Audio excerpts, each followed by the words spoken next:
Oke, langsung kita coba mulai aja ya. Assalamualaikum warahmatullahi wabarakatuh. Selamat malam teman-teman semua. Eh, oke. Selamat malam teman-teman semua. Terutama buat speaker kita pada malam hari ini, Mas Yoga. Terima kasih sudah memberikan kesempatan buat kita semua buat belajar apa sih life cycle assessment itu. Jadi teman-teman semua, pada malam hari ini kita akan mendengarkan pemaparan dari Mas Yoga Fajar Nugroho, yang mana Mas Yoga itu merupakan certificate dari Life Cycle Assessment Evaluator ya, auditor. Nah, langsung mulai aja ke acara kita pada malam hari ini, webinar mengenai Understanding Life Cycle Assessment yang akan dibawakan oleh Mas Yoga, yang mana Mas Yoga adalah bagian dari Katapa juga yang merupakan sertifikat dari Life Cycle Assessment Auditor itu sendiri. Dan Selamat siang mari juga. kita sekarang mari sekarang kita mendengarkan pemaparan dari Mas Yoga yang akan dipandu oleh Akbar sebagai moderator. Pada Akbar, silakan. Siap. Thank you, Andien. Terima kasih juga untuk teman-teman semua. Mohon izin, Kak Farid, Teh Nadia. Oke, kita masuk ke acara inti ya, teman-teman, untuk pemaparan dari Mas Yoga Fajar Nugroho. Nah, Mas Yoga ini alumni dari Teknik Mesin ITB dan sekarang bekerja di PT PLN. Untuk lokasinya sekarang lagi di mana, Mas Yoga? Lokasinya sih sekarang di Sulawesi Selatan, Mas Akbar, Makassar. Oh, Sulawesi Selatan, di Makassar. Dan beliau ini sudah certified, tidak cuma LCA aja dari Life Cycle Assessment, tapi juga Certified Manager Energy. Jadi memang skill-nya itu concern banget dengan lingkungan dan juga di bidang energi. Sekarang bekerja di PT PLN sebagai Chief Leader di Power Generation Operation. Dan sekarang juga aktif ya di Katapa untuk isu-isu energi kita ya, utamanya Mas Yoga ya. Nah, kira-kira Mas Yoga untuk LCA sendiri nih, kalau aku dan Andin ya seperti yang dibicarakan tadi, mungkin kita agak sedikit awam nih tentang LCA. Kira-kira untuk simpelnya sendiri tentang LCA itu seperti apa sih, Mas? Oke, makasih Mas Akbar. Malam teman-teman semua, makasih udah hadir di malam hari ini. Dan juga founder kita, Kang Farid yang sudah men-challenge sebelum dimulai acara, bahkan luar biasa sekali ya. Oke teman-teman, untuk LCA sendiri, Life Cycle Assessment, secara singkatnya sih itu merupakan assessment terhadap assessment terhadap suatu perjalanan dari suatu produk dari awal dia diambil dari lingkungan sampai dia kembali ke lingkungan lagi. Nah, dan apa impact-nya terhadap lingkungan? Seperti itu Mas Akbar, secara singkatnya. Oke, berarti intinya supaya kita bisa lebih tahu dapurnya kali ya. Mungkin biasanya kita udah tahu kan ya ini efeknya kayak gini, kayak gini, kayak gini. Tapi untuk perhitungan seperti apa, dapurnya itu kayak apa sih untuk menghasilkan perhitungan itu dengan LCA ini ya Mas Yoga. Betul, sebenarnya lebih mengidentifikasi sih apa sih hasil impact-nya terhadap lingkungan dari proses produksi suatu produk gitu. Nah, siap. Oke, tanpa berlama-lama lagi langsung kita silakan ya Mas Yoga untuk sampaikan materi terkait understanding life cycle assessment. Silakan. Terima kasih Mas Akbar, Mbak Andin, dan founder kita, Kang Farid, yang sudah memberikan kesempatan buat saya untuk sharing knowledge terhadap materi life cycle assessment. Mungkin sebelum kita masuk, teman-teman bisa tulis di chat dulu ya. Apa sih yang ditahu tentang life cycle assessment itu? Sambil kita jalan nanti, sambil kita baca juga apa yang pertama keluar dari pikiran teman-teman ketika melihat life cycle assessment. Oke, next Mas Akbar. Oke, ini secara singkat aja profil saya. Jadi seperti yang sudah diceritakan Mas Akbar tadi, saya sekarang bekerja di Power Generation di Makassar, Sulawesi Selatan. Dan untuk perjalanan saya di LCA sendiri, saya belajar 2 tahun yang lalu, 2020. Saya di training, walaupun ini bukan pekerjaan utama saya sebenarnya. Dan tahun ini saya mendapatkan sertifikasi dan team leader untuk LCA di kantor saya, di unit saya. Pengalaman saya sebenarnya sih untuk LCA itu lebih LCA untuk coal power generation ya, jadi mengakses LCA di PLTU. Seperti itu. Oke, mungkin secara singkatnya seperti itu. Bisa selanjutnya, next. Oke, sebelum kita masuk ke materi, ini recall kembali ya teman-teman yang sudah menghadiri webinar saya sebelumnya dari Mbak Suya tentang circular economy. Mungkin bisa recall kembali dan menjawab pertanyaan ini. Pertanyaan adalah paper, glass, aluminium, or other plastic materials are more ecological than plastic. Kira-kira itu myth or fact teman-teman? Bisa tulis di kolom chat dulu. Oke, udah ada yang jawab myth. Oke, mungkin yang lain teman-teman. Dari gambarnya ada 3 ya, ada botol plastik, kemudian aluminium sama gelas. Kira-kira mana yang lebih mitos? Oke, Mbak Stevi. Ada lagi Mbak Nadia, oke, myth juga. Banyak kan myth ya teman-teman ya. Jadi kayaknya sudah pada paham ya nih ya kemarin penjelasan dari Mbak Suya. Eh, jadi sebenarnya untuk mana yang lebih green itu kita tidak bisa langsung menjudge di awal plastik itu lebih enggak environmental friendly daripada aluminium atau gelas. Jadi kita harus melihat dari semua proses produksi atau perjalanan hidup si produk itu sampai dari awal sampai akhir, baru kita tahu mana yang lebih green. Nah, coba kita reveal kita buka nih apa riset yang sudah dihasilkan dari perbandingan 3 ini. Nah, ini saya membuka riset dari UK itu tahun 2013. Jadi ternyata produksi emisi karbon terhadap produksi kemasan soft drink dari 3 ini ya, ada botol kaca, kemudian aluminium dan plastik. Itu yang paling tinggi ternyata botol kaca, teman-teman. Jadi teman-teman yang sering membeli minuman dengan botol kaca, itu ternyata produksi untuk membuat kemasannya itu emisinya paling tinggi di antara yang lain. Kemudian ada jurnal lain yang menyebutkan bahwa ini berhubungan dengan recycle content dari suatu material ya. Jadi ternyata aluminium itu recycle content-nya lebih banyak daripada botol kaca dan plastik. Jadi mungkin dengan recycle yang lebih banyak berarti dia lebih mudah di-recycle daripada botol kaca atau botol plastik. Nah, kira-kira teman-teman ini mana yang benar ya? Yang pernyataan ke satu atau kedua? Ada yang salah atau gimana?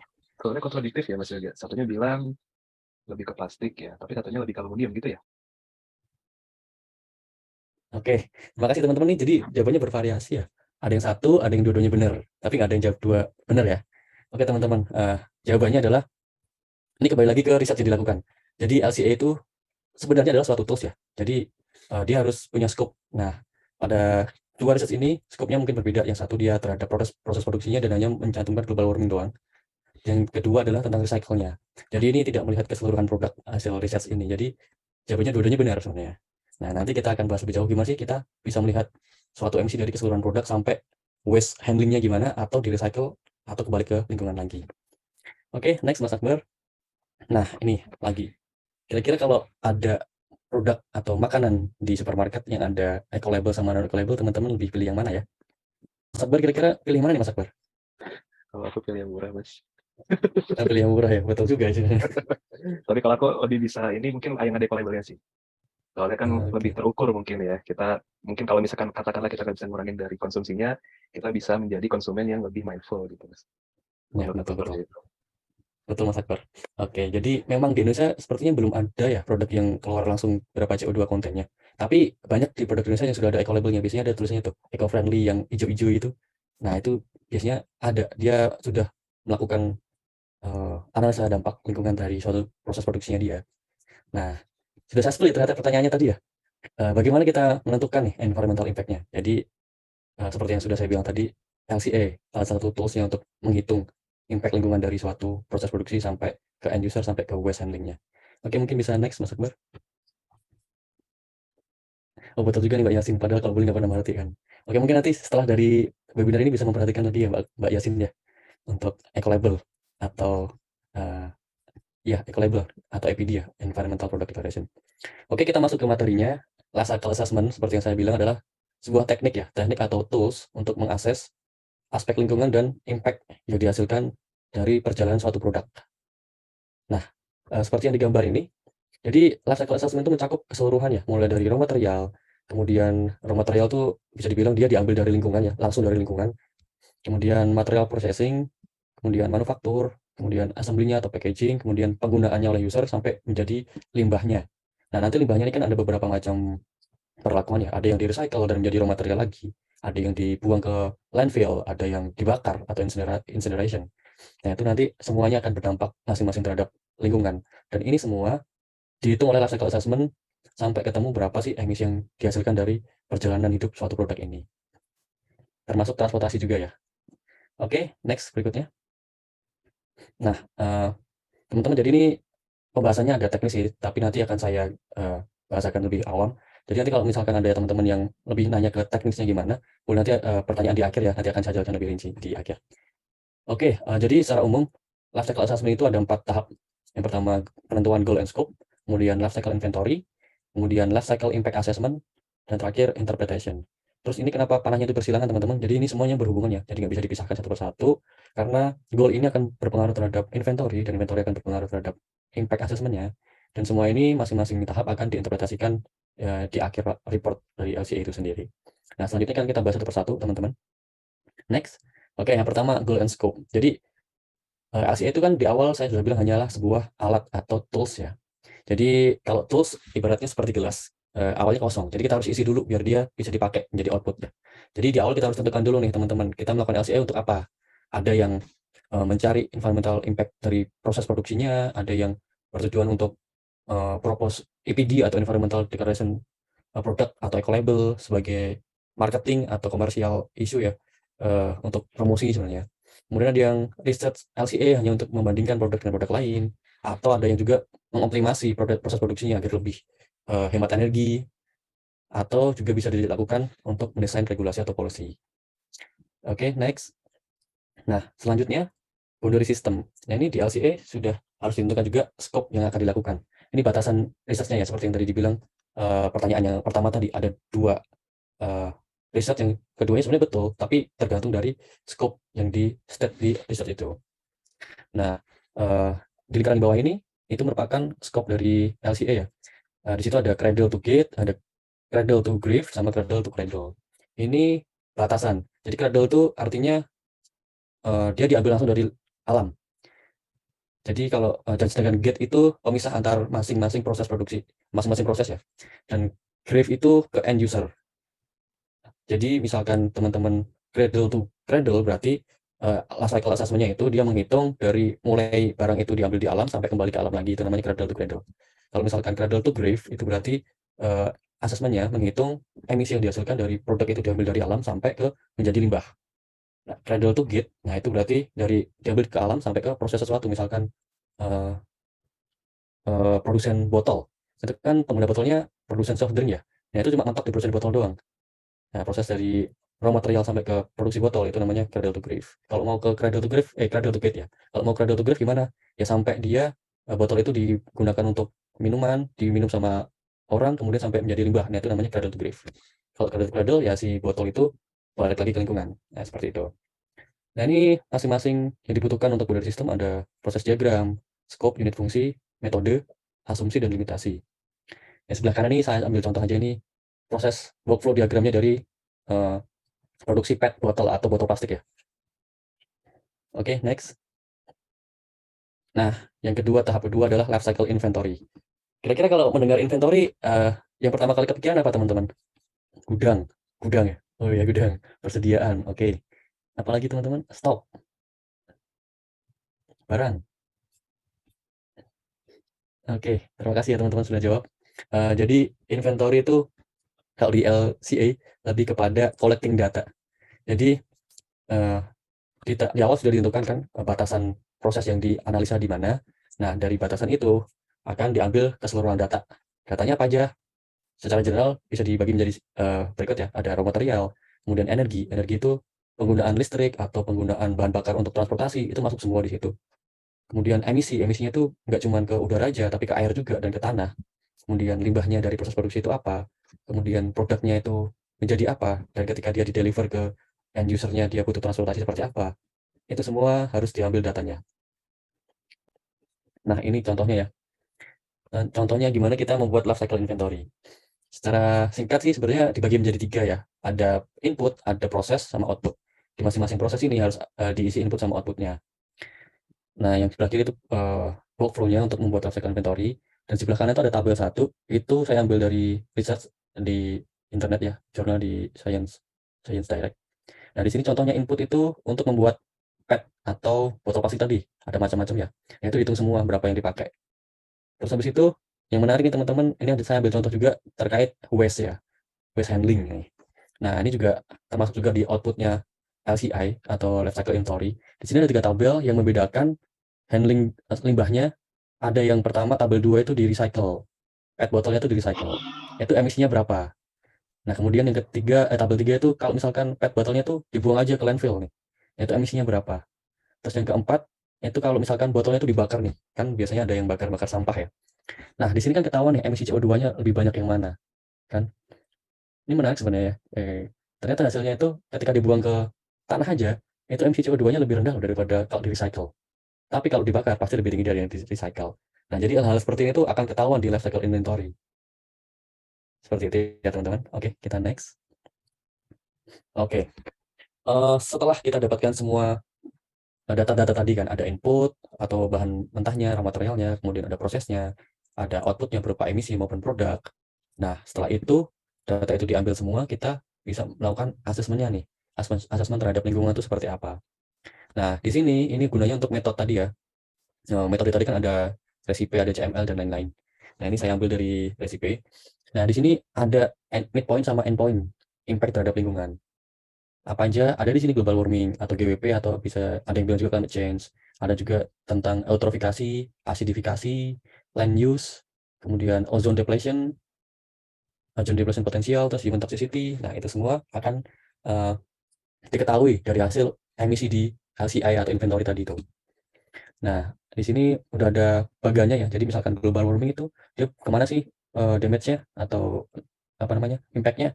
Ternyata bisa ke penyakit yang ujungnya ke human health. Misalkan land use itu kemana sih? Ternyata ke terrestrial species atau ke ekosistem, ya, pengurangan spesies dan lain-lain. Ini semua bisa diketahui dari LCIA ini. Oke, kita masuk lebih jauh lagi gimana kita menentukan ini di next slide. Oke, jadi di sebelah kiri ini ada masing-masing emisi ya, emisi yang didapatkan dari inventory tadi. Tadi kan udah ada contoh ya untuk PET botol plastik tadi, itu ada emisi CO2-nya, ada N2O-nya. Nah, kalau misalkan emisi CO2, dia itu akan berpengaruh kepada climate change di tengah ya, di midpoint-nya akan berpengaruh pada climate change. Climate change ini akan berpengaruh kepada ekosistem dan juga human health. Nah, caranya itu gimana? Nanti akan kita bahas sih sebenarnya. Nah, ini sekilas saja biar teman-teman nggak pusing ya terhadap LCIA ini. Jadi ngitungnya ya emisi yang diukur dari proses tadi itu dikalikan dengan faktor emisi yang didapatkan dari metode ini. Nah, nanti akan ketahuan tuh. Jadi misalkan berapa sih emisinya? Sekian ton CO2 gitu kan. Setelah dikali dengan midpoint atau faktor emisi tadi, baru dapat ekuivalen. Gitu. Ekuivalen itu didapatkan setelah dikali dengan faktor emisi ini. Nah, ini contohnya aja. Sebelah kanan ini ada deskripsinya. Jadi apa sih impact-nya gitu kan? Nah, kalau misalkan kilogram CO2 ekuivalen itu artinya apa? Berarti dia indikator terhadap potensial global warming akibat untuk emisi greenhouse gases ya. Nah, nanti seperti yang saya jelaskan tadi, dia berpengaruhnya ke human health sama ekosistem health. Oke, seperti itu ya generalnya. Nanti bisa ditanyakan kalau ada yang pengen tahu teknisnya gimana sih ngitungnya gitu. Oke, next. Nah, biasanya untuk mempermudah nih teman-teman, untuk mempermudah membaca hasil dari impact assessment ini, itu akan dibuatkan grafik perbandingan. Nah, ini saya ambil contoh. Yang pertama adalah emisi CO2 ekuivalen atau emisi yang berpengaruh terhadap global warming potensial atau climate change di grafik yang paling atas ya. Nah, di situ kan ketahuan teman-teman ya. Dia membandingkan antara botol kaca, kemudian aluminium can, kemudian botol plastik yang kemasan setengah liter sama 2 liter. Nah, menarik nih teman-teman. Botol plastik kemasan setengah liter sama 2 liter. Itu ternyata impact-nya beda loh terhadap lingkungan teman-teman. Di sini bisa dilihat dari prosesnya ya. Kalau secara total botol kaca paling tinggi emisi gas CO2-nya. Emisi ya. Kemudian untuk aluminium can dan botol plastik yang setengah liter itu oke. Balik lagi ya untuk di grafik yang atas ini. Kalau teman-teman bisa lihat di situ kan membandingkan antara botol kaca, kemudian botol plastik kemasan setengah liter dan 2 liter sama aluminium can. Nah, di sini bisa kelihatan itu masing-masing proses itu mana sih yang emisinya paling tinggi. Kan ada packaging, kemudian ada ingredients. Ini kalau misalkan ditambahin soft drink ya. Kemudian manufacturing, kemudian waste management sama transportasi. Nah, ini bisa ketahuan mana yang paling tinggi emisinya. Nah, kemudian semuanya di total jadi ketahuan tuh masing-masing produk ini berapa sih emisinya. Itu. Ini kan baru diambil dari global warming potensial ya atau CO2 ekuivalen. Nah, untuk impact lingkungan lainnya itu bisa dilihat di bawah ini. Ada yang primary energy demand, kemudian ada yang abiotik, ada yang acidifikasi, ada yang eutrofikasi, ada yang ecotoxicity gitu kan. Semua bisa diambil dari sini semua. Dan ini semua dicantumkan di hasil life cycle impact assessment. Gitu ya teman-teman. Oke, next. Nah, ini kita sudah masuk ke tahap terakhir dari life cycle assessment ya. Jadi dari goal and scope tadi, kemudian life cycle inventory dan impact assessment, itu diinterpretasi. Interpretasi itu seperti analisa lah ya. Kalau menurut ISO 14040 itu harus ada identifikasinya, kemudian ada evaluasinya, dan konklusinya sama rekomendasinya. Rekomendasi itu bisa dari optimasi produksi atau dari pengurangan pengurangan penggunaan energi dan lain-lain. Nah, oke, next ke slide selanjutnya. Nah, ini challenge ya. Challenge menggunakan penerapan LCA di Indonesia, life cycle assessment. Jadi sebenarnya LCA ini udah lama, cuman di Indonesia belum terlalu booming. Bahkan ini saya melihat di LinkedIn-nya BRIN, itu juga masih banyak yang research tentang LCA ini. Jadi challenge-nya di Indonesia pertama integrity of the data ya. Jadi ini kan LCA ini tools ya. Jadi kalau misalkan data awalnya salah, pasti di akhir juga salah. Jadi garbage in, garbage out ya. Dan tadi juga seperti yang saya bilang, penarikan data, pengambilan data itu cukup sulit juga. Misalkan dan nggak semua fasilitas pabrik atau proses produksi itu dapat menghitung penggunaan material, data, proses produksi, manufacturing, kemudian penggunaan listrik itu nggak semuanya bisa ada datanya. Jadi itu tantangan yang pertama. Yang kedua adalah database nasional. Jadi di LCA itu misalkan kita tidak bisa mendapatkan hasil pengukuran secara langsung, itu bisa menggunakan reference. Referensinya itu biasanya diambil dari dataset. Itu nantinya harus di state bahwa itu data sekunder. Nah, di Indonesia itu belum ada database reference-nya karena belum banyak yang melakukan LCA, jadi referensinya nggak ada. Sama ini sih kita referensinya dari dataset internasional ya. Jadi kayak belum belum belum apa ya, belum terlalu akurat gitu. Misalkan ya kita memproduksi botol di Indonesia dan memproduksi botol di UK, itu kan pasti impact-nya beda ya karena alatnya beda, teknologinya beda, kemudian penggunaan listriknya juga beda. Listrik di sana mungkin lebih sedikit emisi daripada listrik di sini, itu kan harus dihitung semua. Dan di BRIN itu sekarang banyak yang sedang research untuk membuat data inventory nasional. Nah, ini juga masih berlangsung ya. Jadi mungkin beberapa tahun ke depan kita akan mendapatkan database inventory nasional. Kemudian networking itu terkait dengan life cycle product. Jadi misalkan tadi ada satu proses produsen soft drink, dia kan hanya memproduksi soft drink ya. Jadi kan dia butuh hasil impact assessment-nya LCA-nya dari botol ketika dia menggunakan botol. Nah itu kadang-kadang si produsen botolnya tuh dia nggak melakukan LCA, jadi nggak ada tuh emisi karbonnya, nggak ada emisi terhadap lingkungan itu nggak ada. Jadi jadinya yang hitung si produsen soft drink-nya sendiri. Nah itu juga menjadi tantangan karena nggak semua produsen atau ya produsen atau manufaktur melakukan LCA. Yang terakhir adalah company branding, ini terkait dengan komersial ya. Jadi ya mungkin untuk perusahaan-perusahaan yang berdampak terhadap lingkungan yang tinggi mungkin dia tidak mau atau belum berkenan untuk melakukan LCA seperti itu. Dan juga ada potensial greenwashing sih. Jadi misalkan untuk menarik market dia harus punya eco label, sedangkan sebenarnya dia belum pantas untuk mendapatkan eco label. Jadi dia melakukan greenwashing untuk data-data yang digunakan untuk LCA itu juga challenge juga di LCA ini. Oke teman-teman, mungkin sekian sharing dari saya terkait dengan life cycle assessment. Jika ada pertanyaan, dipersilahkan. Tapi yang pertama saya akan menjawab dulu pertanyaan dari Kang Farid tadi ya, challenge dari Kang Farid.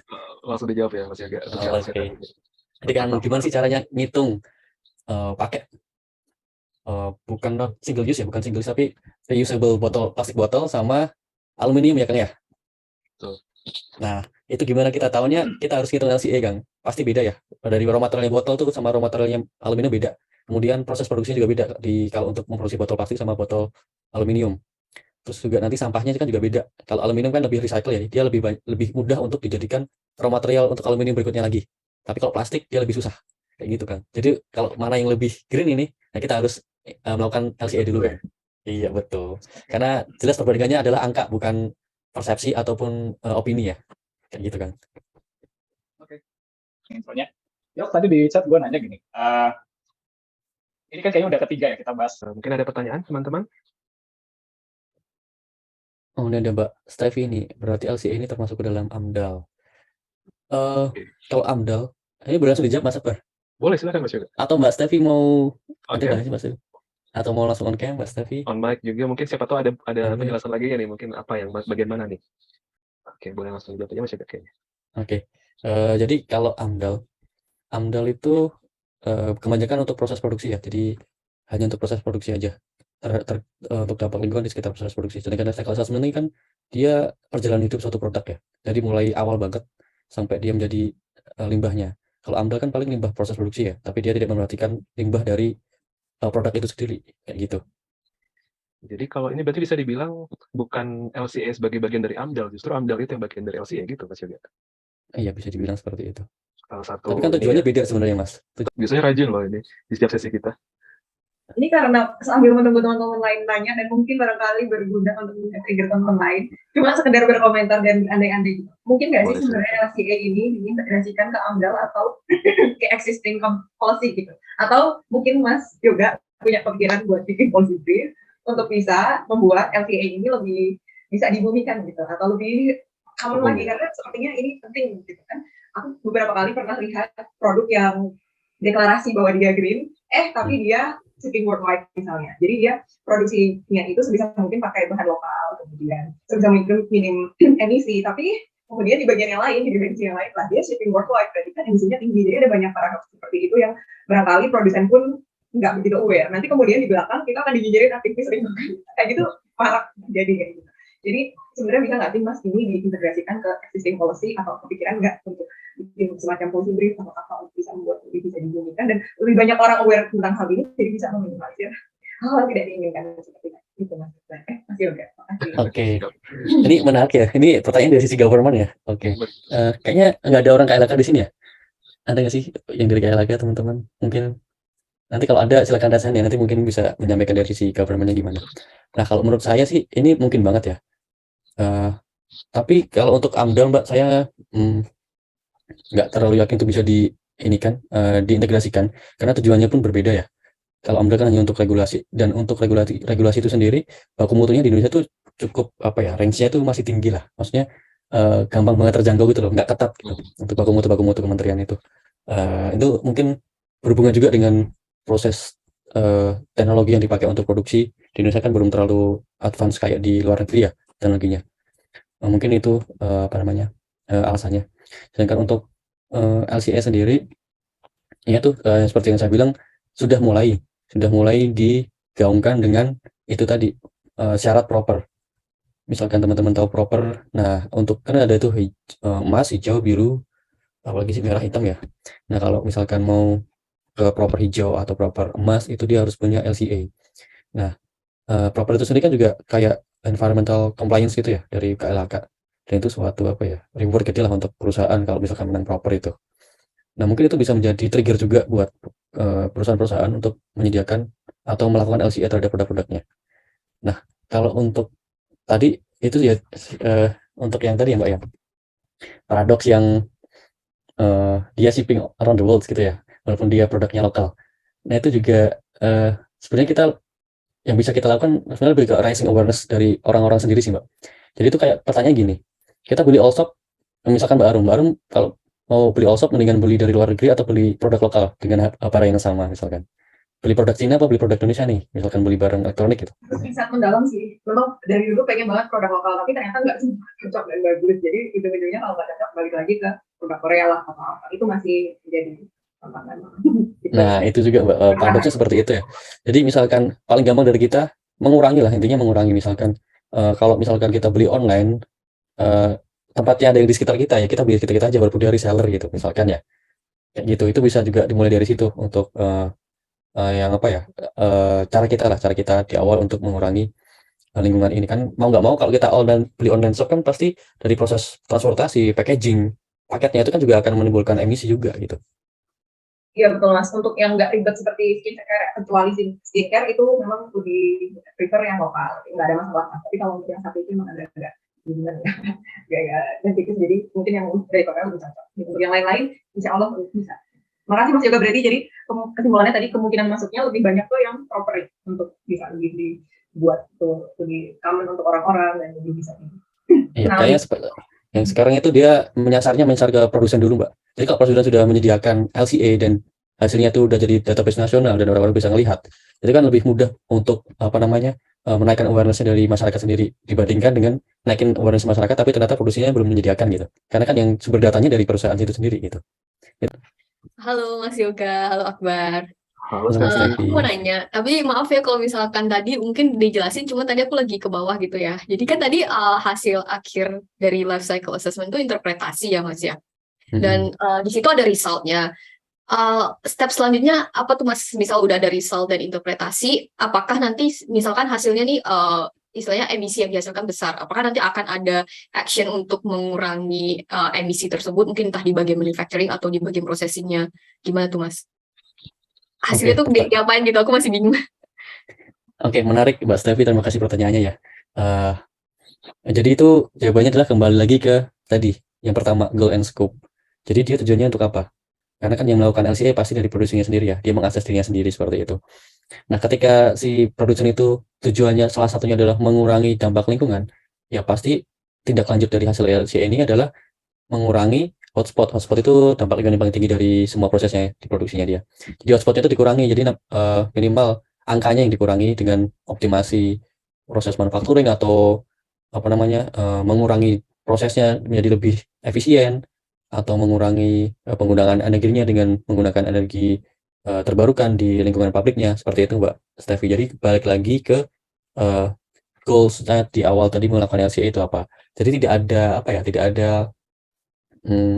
ada pengaruh dari luar, maksudnya tidak ada peraturan yang mewajibkan kita harus melakukan action setelah LCA ini, asalkan semua baku mutu dari proses produksi itu masih di bawah batas dari kementerian. Seperti itu sih, Mbak Sevi. Oke, baik. Terima kasih Mas Yoga. Oke, thank Terima you Mas kasih Mbak Tevi Tevi. batasannya, dan karena durasi juga nih Mas Yoga, kayaknya Siap. harus kita cukupkan.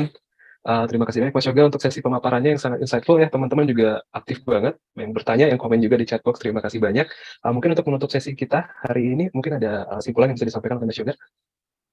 Oke, baik Mas Akbar. Jadi teman-teman, seperti yang saya jelaskan lagi, LCA itu hanya tools untuk mengakses dampak lingkungan. Dan itu kembali lagi ke kita, apakah kita aware terhadap lingkungan dan mau melakukan assessment terhadap dampak yang kita timbulkan dari aktivitas kita sehari-hari. Dan apabila kita melakukan LCA ini dengan baik, ya semoga kita juga bisa berkontribusi untuk mengurangi dampak-dampak lingkungan yang dihasilkan dari proses-proses produksi yang kita lakukan maupun dari produk-produk yang kita beli. Semoga mencerahkan. Nanti kalau misalkan ada diskusi lanjutan bisa menghubungi saya. Siap. Mungkin itu ya Mas Akbar. Siap, thank you Mas Yoga. Jadi, oke, terima kasih banyak Mas Yoga untuk sesinya, dan saya kembalikan ke MC, Mbak Andin. Halo. Halo, udah lama gak dengar suara Andin nih.